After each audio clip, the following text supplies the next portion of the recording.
Thank you to the band. I thought they were going to stay up there the whole time during the little sermon there. Yeah.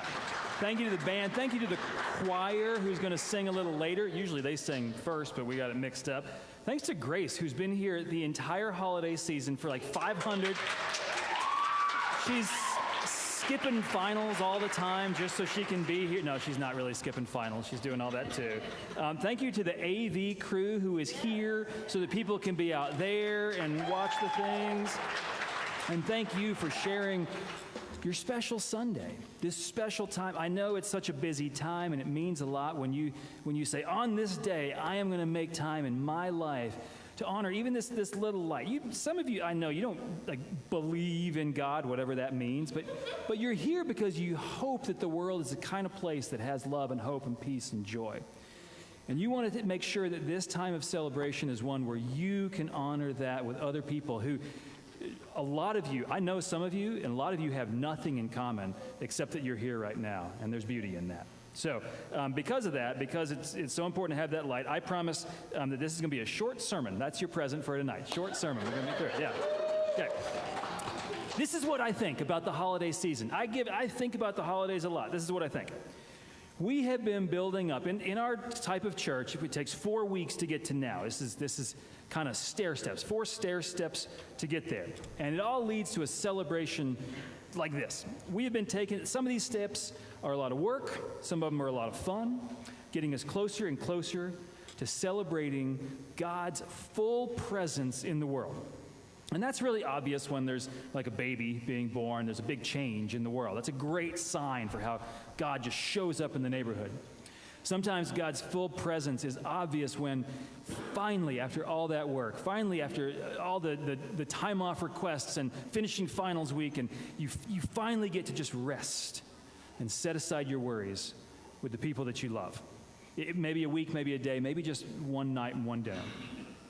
In these 4 weeks, this season of the coming of Christ, most of you have decorated some kind of tree, or you've climbed ladders outside and put obnoxious lights all over your house, really blinking. Sorry, Ken, you're blinking right now, actually. Yeah. We've done all these things, and it's not, like all those decorations are not just to impress ourselves or to impress our neighbors. It's not just to give the cat something to play with.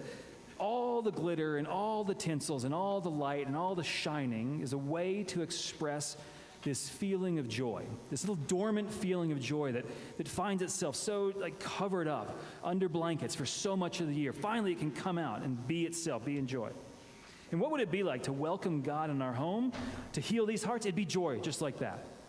What would it be like to welcome God in the world and say, God, the world is so covered in so just the ashes of things burning. Could you just come and sweep that away and bring us joy? That'd be worth celebration. That would be worth display and admiration.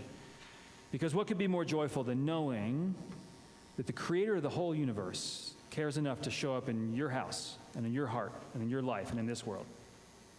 Or consider, over these 4 weeks, you have wrestled with so many crowds to find, maybe it's the right gift, maybe it's the right ingredients for the right recipe, for the right dinner, for the right people around the right table.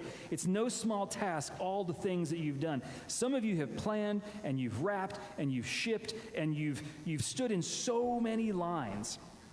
And this is, on one hand, you could critique that and say, we are all just stuck in these cycles of capitalism, and we're all addicted to stuff, and we should just end all that. Great, that's fine. But those chocolates, and those hand-knit scarves, and the coffee shop little gift cards, and I don't know how many toys you all buy, that those things express this feeling that comes with an idea. And the idea is this: what would it be like if we could love each other like God loves us? What could it be like if we could embody the purity and the beauty of God's presence in presence? What could it be like if we thought about each other and what made each other tick and bubble up in joy? That kind of love is worth celebration and extravagance and sincerity. What could be more loving than knowing that God gives God's own presence to the world and gives God's own presence to you? Over these 4 weeks, many of you have donated to outreach projects. We had so many outreach projects in this church. It's great. Some of you have given your end-of-the-year gifts to nonprofits that you love that do amazing things in the world. Some of you donate your time. It's great. We do a lot here. And we don't do that just because it feels good or we get the tax break. We love the tax break. It's great.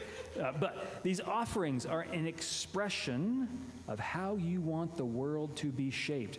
How do you want the world to look? You want the world to look like we care for each other. You want the world to look like the weak are made strong, the vulnerable are taken care of. So imagine a world. What would it look like if we could create safety and comfort in people's lives the same way that the Spirit promises to make safety and comfort in our hearts? What would it look like if we stopped allowing vengeful and judgmental men to hurt people around the world, and instead we committed to making it more like heaven here on earth? That would be worth celebration. It would be worth commitment. It'd be worth transformation, because what could be more peaceful than God arriving as a vulnerable, weak baby, destined to share a vision for how service and humility can create a world for all to thrive in.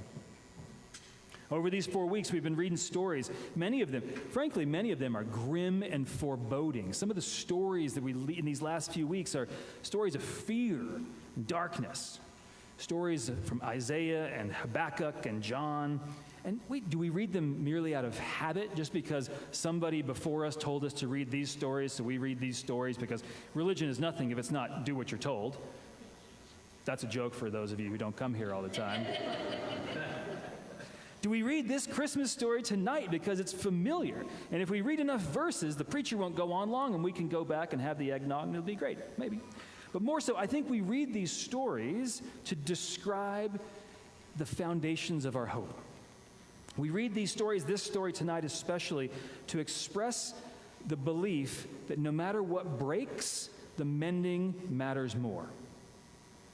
We read these stories to inspire our hope that gets bruised so often, because when we feel overwhelmed and exhausted and left out and alone and afraid, when we feel human, it's so powerful to know that God became human right alongside us. So imagine a world. And you don't have to imagine it, just listen to the story that you know. We heard the first part of it a few minutes ago. What could be more hopeful than to make room for a homeless teenager in trouble? What could be more hopeful than for us to remember the times that God has made room for us when we have needed maybe just a kind word? How many times in your life do you need just one kind word? Or patience?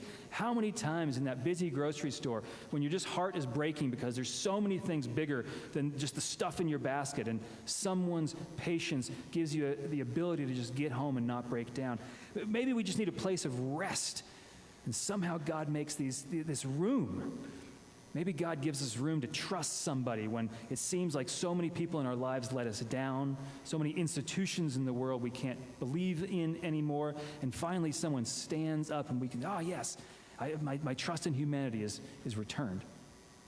What could be more hopeful? If God makes the room, then it's up to us to expand the circle for more and more and more people who need that. We can do it in so many ways. We can pay close attention to the stories and the people in the stories and the conditions they're in, and recognize that this story is a teenage girl in trouble, full of shame and fear, and a man who's just confused, who stands up and says, we're going to make it. We're going to get through. I don't know how, but we're going to make it. We're going to get through. This morning we sang a song in worship at our first service, and we changed the words. One way to just expand the circle is to pay attention to the small parts of our language. We sang the song that many of you know is, God rest ye merry. Yeah, that's the way it is, but the song's not just for gentlemen. The song's for rowdy men too, right? And the song's for rowdy women, and the song's for gentle women.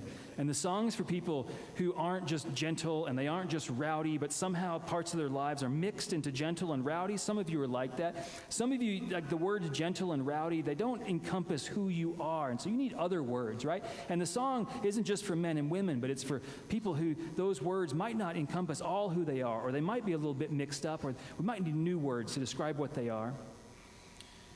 The world is full enough of so much confusion, and this is our time to name hope in so many ways. To name hope in stability, to name hope when we know that there's horrors out there that demand change. And we can start in our hearts. The world is a threat for so many people, and we can be in solidarity, and we can be that hope. We can expand that circle. What could be more hopeful than to know that we make a difference? We make a difference in one life. We make a difference in our lives. We make a difference in the long work of making it on earth as it is in heaven. Now let us hear the rest of the story where hope is so boundless that it moves on to those rowdy children and on to the ends of the earth.